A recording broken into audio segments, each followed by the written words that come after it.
Kalau ingin negara kita ini tidak terbakar oleh amarah para penuntut keadilan, jangan salah kutip, negara ini tidak terbakar oleh amarah para penuntut keadilan, Pak Ahok ya mesti diproses secara hukum.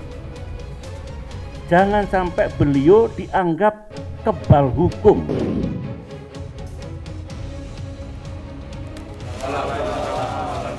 Sehari pasca Presiden Jokowi bertemu Prabowo, Presiden ke-6 SBY juga menemui Wapres Yusuf Kala dan Menko Polhukam Wiranto.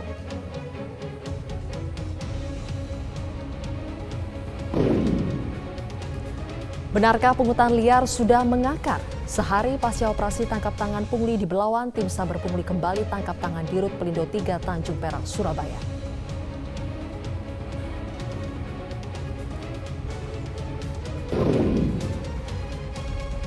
Pemirsa, sehari pasca pertemuan Presiden dengan Prabowo, Presiden ke-6 SBY juga bertemu dengan Wapres Yusuf Kala dan Menko Polhukam Wiranto. Apa agenda SBY melakukan pertemuan empat mata dengan Wapres dan Menko Polhukam? Sementara hanya dalam waktu 2 hari berturut-turut, tim Saber Pungli menangkap sejumlah oknum di Belawan dan Pelindo 3 di Surabaya. Dua topik ini akan kami bahas dalam Prime Time News, kali ini bersama saya, Zilvia Iskandar.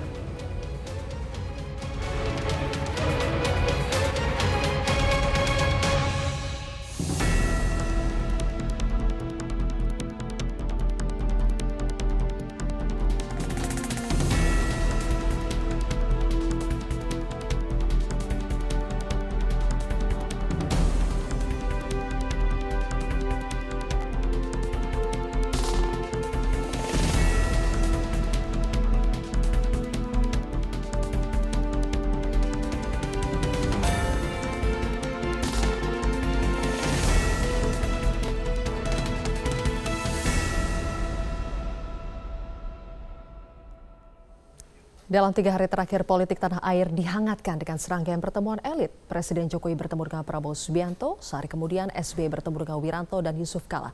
Isu sentral dari serangkaian pertemuan itu ternyata adalah rencana aksi massa pada 4 November.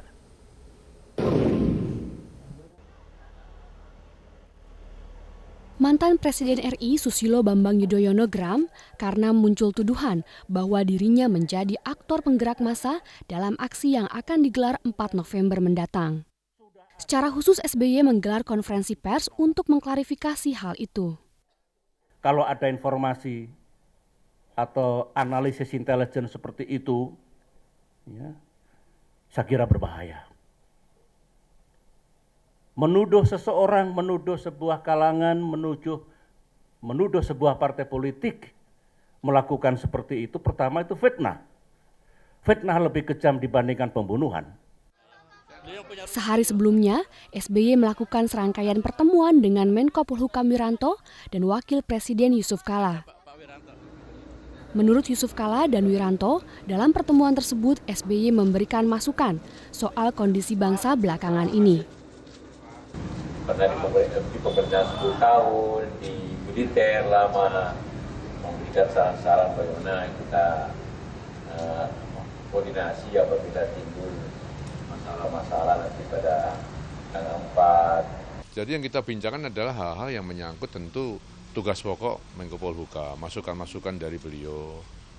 Apalagi beliau kecuali Menko Polhukam juga sebagai mantan Presiden Republik Indonesia 2 periode, tentunya ya banyak hal yang dapat diberikan, dapat disampaikan kepada saya. Pengamat politik Ikrar Nusa Bakti melihat memang di media sosial muncul isu bahwa demo 4 November digerakkan oleh SBY.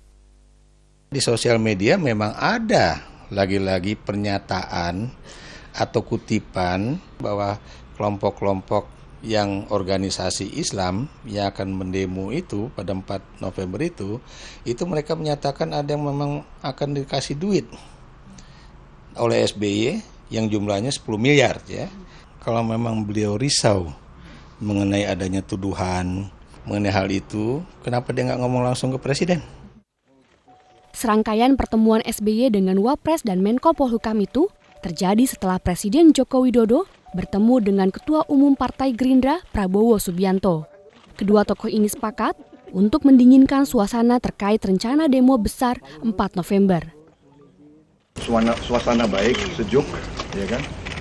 Bapak Presiden juga sepintas tadi mengatakan, ya memang demonstrasi adalah hak konstitusional, tidak ada, dan dia juga ingin semua yang baik dan kondusif, dan itu yang kita inginkan. Tokoh-tokoh agama ikut mendinginkan suasana, ikut memberikan kesejukan. Tokoh-tokoh politik juga sama, mendinginkan suasana, memberikan kesejukan. Para tokoh bangsa itu sepakat bahwa unjuk rasa merupakan bagian dari demokrasi, namun harus dilakukan sesuai koridor hukum yang berlaku. Tim Liputan Metro TV. Analis politik LIPI, Ikrar Nusa Bakti mengomentari pernyataan SBY yang melakukan pertemuan dengan Menko Polhukam Wiranto dan Wakil Presiden Yusuf Kala. Menurut Ikrar, apapun agenda pertemuan itu adalah sesuatu yang kurang tepat karena tidak disampaikan langsung ke Presiden Joko Widodo. Memang niatnya baik, membicarakan persoalan itu, ya kenapa nggak langsung aja ngomong dengan RI 1, bukan dengan Menko Polhukam, ya, atau bukan dengan Wakil Presiden Yusuf Kala. Dan kalau itu terjadi buat saya, apakah ini kemudian tidak diinterpretasikan bahwa SBY itu juga melakukan suatu politicking, ya, dalam artian seakan-akan antara presiden dengan wakil presiden adalah dua kubu politik yang berbeda. Kan konyol. Pemirsa, dalam 3 hari terakhir ini kita melihat ada Presiden Jokowi, kemudian juga mantan Presiden SBY dan mantan calon Presiden Prabowo Subianto yang melakukan pertemuan atau bisa disebut sebagai safari politik di tengah unjuk rasa yang akan segera digelar pada 4 November dan juga di tengah masa kampanye pilkada. Ada apa sebetulnya di balik itu? Sebelum kita memulai perbincangannya, saya akan lempar kepada rekan saya, Ade Mulia, yang akan mengulas rentetan peristiwa yang terjadi dalam 3 hari berturut-turut ini. Silakan, Ade Mulia. Ya, Zilvia dan juga pemirsa, memang 3 hari belakangan ini publik disuguhi berbagai macam bacaan dari teks dan konteks lalu interteks dari ranah politik, hukum dan juga keamanan di Republik ini. Dan lagi-lagi pertemuan para elit politik hanya menyampaikan informasi yang bersifat normatif. Dan lagi-lagi masyarakat dan rakyat jelata hanya bisa membaca, menerka-nerka dan juga menginterpretasi pertemuan para elit politik tersebut dengan merangkaikan peristiwa-peristiwa yang ada selama ini. Dan ada beberapa peristiwa yang menjadi titik tolak untuk menganalisa hal-hal yang dibincangkan oleh para elit politik. Yang pertama adalah Pilkada 2017, yang kedua isu SYARA yang semakin membara, dan juga mengenai rencana unjuk rasa yang akan terjadi atau akan diselenggarakan 4 November 2016 mendatang. Pada tanggal 31 Oktober 2016, 3 hari menjelang 4 November 2016, Presiden Republik Indonesia Joko Widodo bertamu ke kediaman Prabowo Subianto di Hambalang, Jawa Barat. Dan konteks atau makna dari bertamu tentunya lebih memiliki urgensi lebih berat atau lebih urgent dibandingkan dengan makna bertemu secara tidak sengaja begitu. Dan artinya ini adalah seorang Presiden Republik Indonesia mengunjungi mantan rival terkuatnya di Pilpres 2014, sehingga bacaan politiknya yang kemudian menyeruak di publik adalah ini adalah ada sebuah pesan dan simbol politik kepada masyarakat. Apapun pesan yang akan ada nanti di unjuk rasa 4 November 2016 ini tentunya tidak ditunggangi oleh berbagai macam kepentingan, termasuk kepentingan politik dari mereka-mereka yang kecewa di Pilpres 2014 lalu. Setelah itu, sehari kemudian Presiden Republik Indonesia juga mengunjungi ulama yang kemudian menegaskan pesan yang paling kuat, yaitu kemudian meminta ulama untuk menginformasikan kepada seluruh umat agar membedakan secara tegas antara Islam dan juga keindonesiaan yang tidak bisa dipertentangkan.